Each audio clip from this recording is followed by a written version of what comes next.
Episode 7 की शुरुआत में सोआरी अपना नरेशन देते हुए कहती है कि कभी सुना है आपने होश खो देने के बारे में। वो कहती है ऐसा तब होता है जब हम किसी चीज में इतना खो जाते हैं कि और कुछ नहीं सोच पाते। स्टोरी वहीं से शुरू होती है जब हमें दिखाया गया था कि सोआरी गुस्से में बेस्ता रूम आई है। बेस्ता रूम की ओनर सोआरी पे गुस्सा करने लगती है कि क्या कहा तुमने कि मैं एक प्रोस्टिट्यूट थी। सोआरी कहती है हाँ, लोग सच सुन के ऐसा ही रिएक्ट करते हैं। और जब वो कार्ड गेम का रिजल्ट देखते हैं तो सोआरी कम नंबर होने के बावजूद भी जीत गई थी और सोआरी सारे पैसे वहीं पे फेंक के वापस आने लगती है। सोआरी वहां से निकल आती है। सोआरी बैकग्राउंड में अपना नरेशन देते हुए कहती है कि लाइफ बिल्कुल चेस के जैसी है, बस एक मूव और आप सारी बाजी पलट सकते हैं। उस दिन मेरे साथ कुछ अच्छा होना था। और इधर हमें दिखाया जाता है सोआरी जब बेस्ता रूम से वापस आ रही थी तो बेस्ता रूम में जो ऑर्डर डिलीवर करने के लिए लोग आए थे उनमें से एक सोआरी के फादर के फ्रेंड थे। दरअसल सोआरी के पिता की भी बहुत बड़ी कपड़ों की फैक्ट्री थी और वो आदमी वहीं पे काम किया करता था और सोआरी के पिता ने ही उन्हें पैसे दिए थे कि वो अपना एक नया कपड़े का बिजनेस स्टार्ट कर सकें। सोआरी को पहचान जाते हैं और उससे मिलके बहुत ज्यादा खुश भी होते हैं। इसके बाद वो सोआरी को अपनी फैक्ट्री में लेकर जाते हैं। वो बताते हैं जितने भी कपड़े होलसेल मार्केट में जाते हैं उसमें से ज्यादातर डिजाइन यहीं से बन के जाते हैं। और इसके बाद सोआरी अपने पुराने ओनर के पास आती है जहाँ के कॉस्मेटिक प्रोडक्ट वो बेचा करती थी। दरअसल अब उनकी कंपनी बंद हो चुकी है। सोआरी उनके प्रोडक्ट मांगती है और कहती है वो उसे अपने ब्रांड के अंदर बेचेगी। इसके बाद सोआरी सोशल मीडिया पे पोस्ट करती है कि वो थोड़े समय के बाद वापस लौटेगी।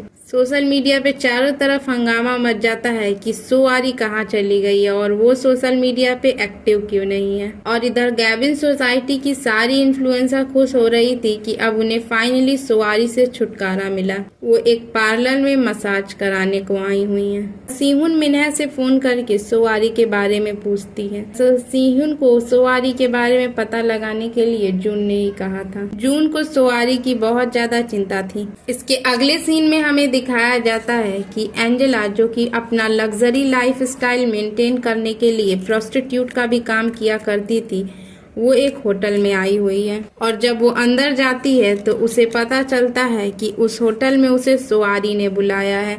वो सोआरी से भीख मांगने लगती है कि उसकी ये सच्चाई किसी को ना बताए वरना उसकी बहुत ज्यादा बदनामी होगी। और सोआरी उसके बदले उससे कुछ मांगती है।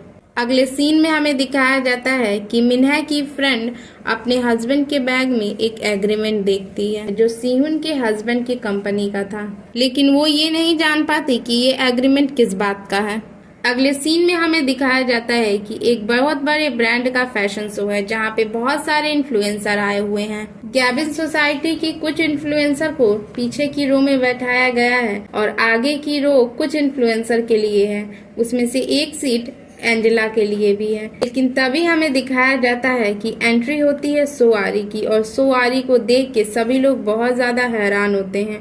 सोआरी आके फ्रंट रो में एंजेला की सीट पे बैठती है। दरअसल सोआरी ने एंजेला का सीक्रेट छुपाने के बदले उससे आज के इवेंट का पास लिया था। जब सोआरी अपनी सीट पे बैठती है तो सभी उसे देख के बहुत ज्यादा हैरान होते हैं। सीहुन सोआरी को हाय करती है और जब जून उस इवेंट में आता है वो सोआरी को देखता ही रह जाता है। इसके बाद फैशन शो शुरू होता है। जब इवेंट खत्म हो जाता है तो सोआरी फ्लावर लेके इस ब्रांड की ब्रांड एम्बेसडर चोय बॉन के पास जाती है। वो चोय बॉन की तारीफ करती है और उसके साथ पिक खींचने को कहती है। चोय बॉन नोटिस करती है कि सोआरी ने उसका लेटेस्ट डिजाइन पहना हुआ है और वो भी डिफरेंट स्टाइल में। वो सोआरी के स्टाइल की तारीफ करती है और उसके साथ पिक खींचती है। दरअसल सोआरी इस फैशन शो में सिर्फ इसलिए आई थी कि वो चोय बॉन को अपने फैशन से इम्प्रेस कर सके कि चोय बॉन कभी भी पैसे लेके किसी को प्रमोट नहीं करती थी। चोय बॉन के बहुत ज्यादा फॉलोवर थे।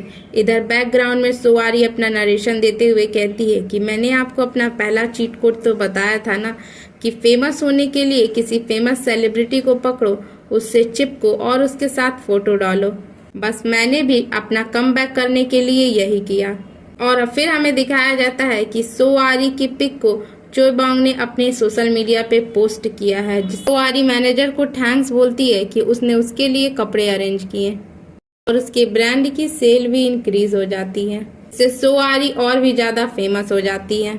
और इधर सभी इन्फ्लुएंसर्स सोआरी की इतनी तरक्की देख के बहुत ज्यादा जलने लगती हैं। सोआरी का ब्रांड बहुत ज्यादा फेमस हो जाता है और उसके बहुत सारे ऑर्डर भी आने लगते हैं। के बाद हमें दिखाया जाता है कि सोआरी जून से मिलने उसकी कंपनी में आई है। कहती है कि वो अब अपनी कंपनी के अंदर प्रोडक्ट भी बेचना चाहती है, इसीलिए वो जून की कंपनी से कोलैब करना चाहती है। जून कहता है तुम्हें पता है मैं तुम्हें कभी मना नहीं करूंगा। वो एक बार फिर से सोआरी को प्रपोज करता है, लेकिन इस बार सोआरी उसे मना नहीं करती। इधर सोआरी अपना नरेशन देते हुए कहती है कि सक्सेसफुल होने के लिए जितने भी चीट कोड हो सकते थे मैंने सारे चीट कोड इस्तेमाल किए। और इधर हमें दिखाया जाता है कि सीह्यून के हस्बैंड को हॉस्पिटल से कॉल आती है और इस आदमी को उन्होंने एडमिट किया था वो ड्रग्स की ओवरडोज की वजह से मर गया है। और यहीं पे एपिसोड 7 का अंत होता है।